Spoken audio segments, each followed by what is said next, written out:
Hello friends, I hope this finds you well. For today's podcast, I just wanted to talk a little bit about goals and dreams. I hope you, like me, have achieved all of yours. If you haven't, hopefully what I say now might help you in some way, right? Because I've got this thing, if I see something maybe on the telly or I learn something in a conversation and I think, wow, that's amazing, I just store it away on what I call the back burner in my mind, and I never write off that one day I might be doing that thing. And then by doing that, this weird phenomenon occurs that at some point in your life then you will get the opportunity to achieve this goal, this target, or live this dream that you set. And I'll explain through this anecdote how these things happen to me. So I'm a kid, yeah, I'm 7 years old. Elvis has just died, Elvis Presley. The TV are playing all of his movies throughout the summer holidays, so I sit down and watch one every day. They're kind of B movies, but you don't know that when you're a kid, right? You just know Elvis is always the hero, and he's a hero to you. So this movie called Elvis and Acapulco, he plays this, you might want to correct me here if I've got this wrong, but it was something like he was an Olympic diver who'd had an accident and he was scared to dive again. And the scenario gets him down there in Acapulco in Mexico, and he's at the famous cliffs, Las Quebrada, I believe it is in Spanish.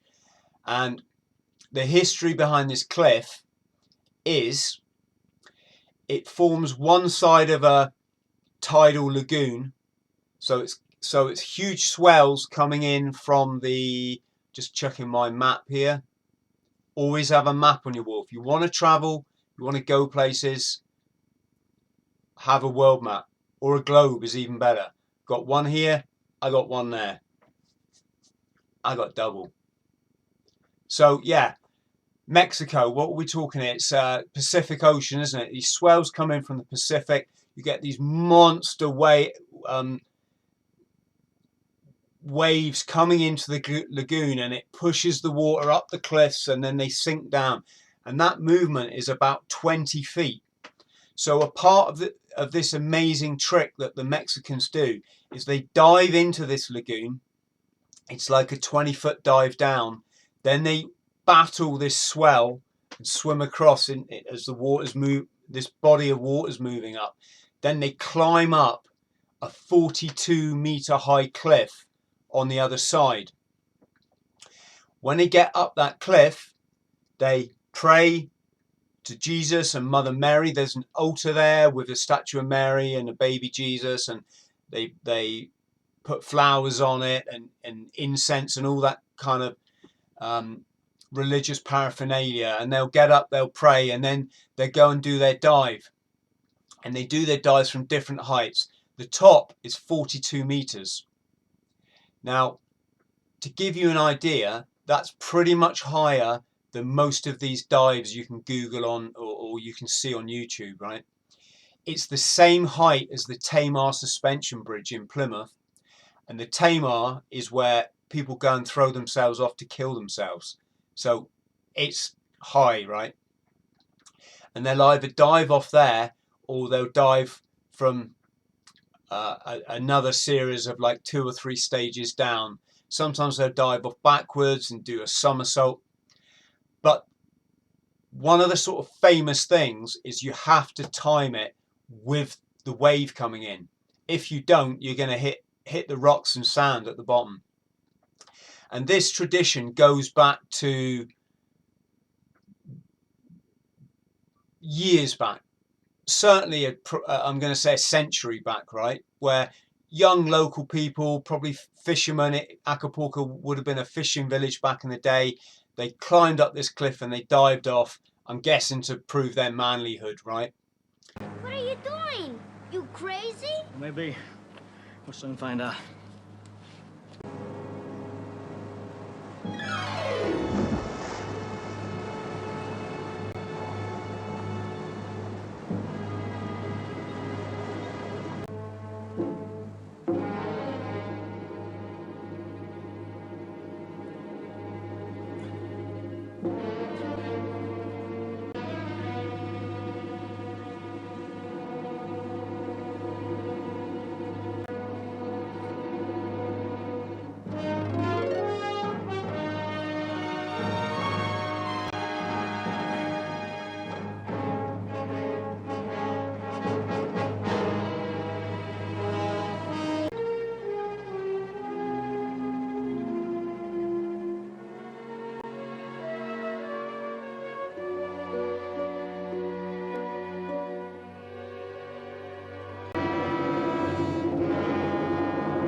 I know that Americans have gone down with various degrees of success.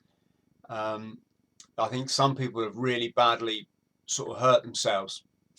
I say Americans because obviously Mexico's joined on to America. I'm sure a lot of foreigners have tried their hand at it too. There's a famous hotel set into the kind of curve of this tidal pool, and you can sit on the veranda and watch the divers as they go off. Always done. The show is done 7 o'clock every night, just as it starts to get dark. So I'm lucky. I've seen this Elvis film. On my back burner is diving off that cliff one day. I mean, maybe I'm going to do it, maybe I'm not. That's irrelevant. The fact is, I can dream. If you don't dream, then you haven't got the beginning of a plan, have you? If you don't plan, you're not going to get anything. You're not going to achieve any of your wants in life. So I've got it on my back burner. Lo and behold, when I'm backpacking, which I've done through every single country in North America, Central America and South America now, certainly on the mainland, I've travelled quite a few of the islands as well. I arrived in Mexico, and the first place I wanted to go was outside of Mexico City, Acapulco. I arrived there, found a cheap like a cheap room for the night, ditched my rucksack, hid my passport and my credit cards up in the ceiling. Whenever you're traveling, always hide your valuables somewhere where no one who's dashing into your room to steal from you is going to think to look. Behind the toilet is a good place, whatever. So I've done that, and then I'm off to the cliffs, aren't I? Las Clabradas. And it was amazing. I get there fairly early, so before the show is going to start, and I'm looking around, and there's a few tourists meandering around, and you can go down to the bit they dive off to swim across the lagoon. You can get there through the hotel up to this cliff, but of course that's not the traditional way. And then as I wandered up to the hotel, I saw a changing room, or a door, and it had a star on it, and it had the word, I think a star, I'll post a picture, and it had the word Las Clavadistas, the divers, right? Now, this might sound petty to some people, but to me, I'm just awestruck, right? This is the changing room that those famous divers get changed in before they go and put on their show, and they dive from 42 meters. They don't dive in feet first, although they can do that. They do a proper swallow dive, right? It's so graceful to watch. So I walk in this, pop my head around this change room, just soaking it. I don't want to say being nosy. I'm just trying to soak it all in, right? And there's a guy mopping the floor, and I say, "Hola." He just looks, smiles. "Hola. ¿Cómo estás?" bien, bueno, bueno, you know. So at this stage, I should just explain, I've come from working in Mozambique for 6 months. So I speak fairly like traveller fluent Portuguese, the colony language of Mozambique. And what I've done while I've been traveling in the Americas, which is obviously Spanish, is I'm slowly tweaking my Portuguese into Spanish. You see, Spanish people can understand Portuguese and vice versa. It's slightly different in South America because they're not, with the exception of Brazil, which is Portuguese speaking, they're not like side by side. So I'm speaking to this guy in a mix of Spanish and Portuguese, and we're understanding each other fine. And I say to him, "Las clavadistas? You're a você, las clavadista?" I'm saying, "You're a diver?" And he's like, "Sí." I'm like, wow. And I'm asking him in my fractured Spanish, or you know, what's it like, sort of thing. And he's explaining, you know, you hold your hands like this. You gotta clasp your hands so you punch through the water. If your hands punch and break the surface of water, then you don't break your neck, right? And he's explaining his friends that have broken his neck, that he broke his collarbone doing this. And then he says to me, "Vamos nadar?" And he's asking me, "Do you want to go for a swim?" So I think, yeah, the hotel swimming pool, it's, you know, that's a kind offer. I'm going to get to spend more time with this cliff diver. What an amazing thing, right? And I head out the change room thinking we're going to the hotel, and he heads off down the cliff path to the lagoon. And I'm following and thinking, I don't know, maybe he's left his towel down there or something stupid, right? And he gets to the cliff, like not the cliff you climb up, but the cliff on the other side. There's about 20 feet into the water, strips off his shirt and just dives off. And I'm a reasonably good swimmer now. I've been teaching myself because I want to do, you know, I did my first Olympic triathlon the other day, right? I'm now planning a quadruple Ironman, so I've got to swim almost 10 miles. But back then, even though I've been in the Marines and you have to pass quite hard tests, swimming tests in the Marines, I still wasn't confident and I still couldn't swim that far. But I'm not going to miss out on the opportunity to swim in this lagoon with like a hero of mine, right? So I strip off my shirt and I do this dive, and that dive alone was frightening enough. No sooner had I landed in this swell and I'm treading water, looking at this guy, and we're talking, then this wave came in and just picked you up, and it had the feeling like you were sat on top of a NASA space rocket, or is that a low Earth orbit rocket? Some of you will know what I'm getting at. Had that feeling, right? It was like, and your whole heart's like lifted up, and then it drops away, and you drop down, and you get that sinking feeling.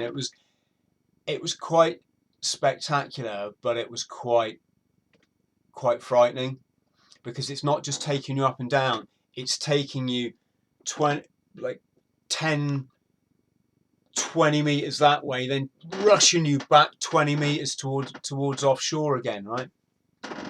So I'm swimming around, and this is my chance, isn't it?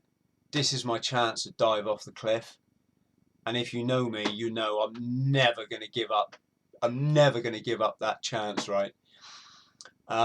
So I waited for the swell to lift me up, and there's a row of spiky sea urchins, right? Did I mention in the Elvis film, like, he goes down there and he befriends a street urchin, and the street urchin, who's an orphan, idolizes Elvis, and Elvis is this failed diver that he's had a diving accident, so he's afraid to dive ever again, but he's gonna dive off this cliff in Acapulco because someone calls him chicken, or it's that, don't quote me on this, but it's that cliche thing, right? I'm there now in exactly that spot that Elvis's stuntman was, or maybe it was Elvis, and I got the chance to climb up the cliff. So I waited for the sea to take me above these spiky sea urchins, and then I just grabbed a hold of the rock and let the sea drop away, and then I started climbing. And Silvestre, that was the cliff diver's name, he's like, "No, senor, no, abajo, or whatever, come down." He's saying, "Come down." I'm like, "No, no problema, espera." I'm saying, like, obviously no problem, wait. And I climbed up, to one of the stanchions, and I'm not going to tell you now I dived off the top, because I wouldn't be that suicidal. I wouldn't even know how to, right? Well, I kind of know how, but these guys do this from childhood, right? So I climbed up to about 15 meters higher than I'd ever dived before, higher than like a 10-meter diving board at my local pool, which I don't mind diving off. And this guy's below's panicking, and I turn around and I'm like, "It's okay," and he kind of breathes a sigh of relief because I've stopped. And I stand there, and I did like probably my best swallow dive ever, and I dived in that lagoon. And yeah, that was it, really. It might sound insignificant to some people, but if you can understand, this is why I love my life, is that I've done, I'll take something insignificant and I will make it come true, and I will revel in that, I will soak it in, and I will just celebrate that moment. And that's how so many of my goals have come true. Well, all my goals have come true, and of course I keep making them, but that's how all the ones that I've achieved have come true, is by never stop dreaming, never stop believing that you can do, and it will happen. So in one of my next podcasts, I'll tell you about the time I visited Papillon's death cell down in the former French penal colony in the jungles of French Guiana. If you've read the book Papillon by Henri Charrier, they've released the film quite recently. You'll know what I'm talking about. Okay. See you next time, friends.